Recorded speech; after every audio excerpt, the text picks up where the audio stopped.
Find better ways to reward yourself. Clothing, what have you. All right, moving on. Right here in the dirty South is where I reside, and look at this. Look at this. My home state is Alabama. 14.1% of Alabamians are diabetics as of 2017. I don't live in Alabama anymore, but still in hard. I'm surprised that West Virginia is so high. It's blue collar country. People working so hard. People have to work so hard to survive. They don't have time to eat right, and definitely don't have time to work at all. So what can we do? We have to adjust what we're eating. We have no choice, because you got to take care of your family. So that's why you're out there 60 hours a day, 60 hours a week. Some people putting in 80 just to survive, and sometimes hopefully thrive a little bit. But you don't have time to eat to eat what they call it, the proper, not the proper, but the eat properly. A lot of fast foods and all this stuff, all processed. Remember, 30-some% snacks, processed foods, and all this stuff. High sugary foods, soft drinks. So they don't have time to exercise and get that out of their system if you even can. So what do you have to do? Have to change that diet some way, in some fashion that will help you. Now, it could be some type of vegan diet, but it cannot include the processed vegetables. Leave tofu and soybeans the heck alone. Leave it alone. I got to research this, but I always say, I don't think Dr. George Washington Carver made any food out of soybeans. Maybe oil. I know he made a whole bunch of oils out of it. I can't believe people eat it. And the research says, you may want to stay from that stay away from it, because it does raise estrogen levels. So be careful with your consumption of tofu. But there's cabbages and greens and tomatoes, a whole bunch of vegetarian things you can go after. Some fruits. But yeah, potatoes, French fries, cakes, donuts, cupcakes. Yeah, there's no meat in them, but that ain't the kind of vegetarianism you need to be practicing. But I'm gonna stay over here on the ketogenic side. And I got some steaks downstairs throwing out right now. And as soon as I finish this video, I'm going to get down.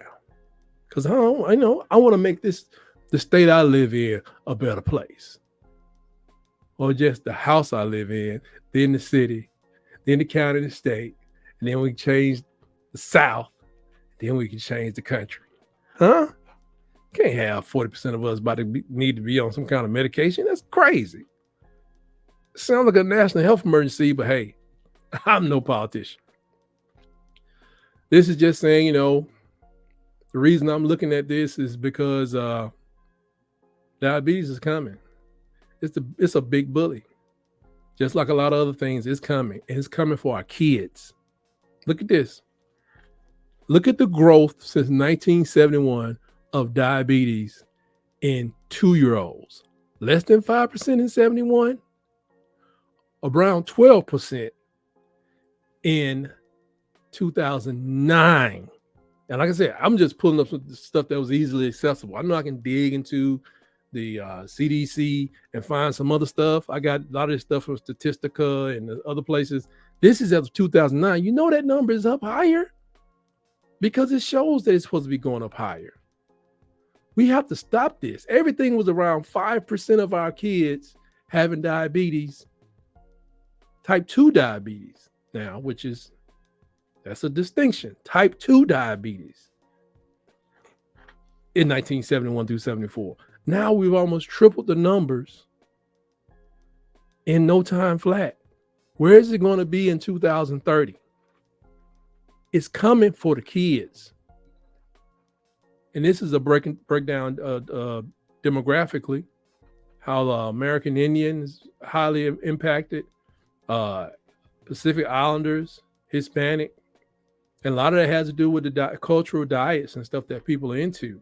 And I will say in the cases of some areas throughout the world, like in China, where they used to have all this stuff that was coming off the ground, whether it was grown or whether it was feeding off the ground.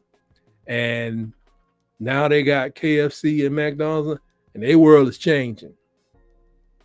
Places where people should live for 100 years, and they already know these people that's in their 40s and 50s not going to live as long as their grandparents did, who are still living, by the way, because we eat so much junk. My grandma never had too much McDonald's, if at all.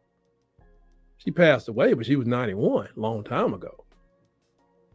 But my granddad he did take me to go get a burger every Saturday. But for the most part of his life, I guarantee you fast food accounted for less than 3% what he ever ate in 88 years. I think 88 or 90 years. Well, thank you for those that reached the end of this presentation. I do want to start bringing more quality information to you guys, not just my journey, but things that are on my mind when it concerns our dietary issues as diabetics and those people that are obese trying to change their lives. And as a person that's a recovering sugar addict, that's what I am. I'm addicted to sugar. I'll tell anybody about it. And I really don't care what people think about it. I got a problem and I want to fix it. But that's all I have for right now. All the best to you that are trying to keep your carbs below a certain level over the next 24 hours, just one day at a time, and you can achieve all of your goals. Have a great one. Thanks for joining.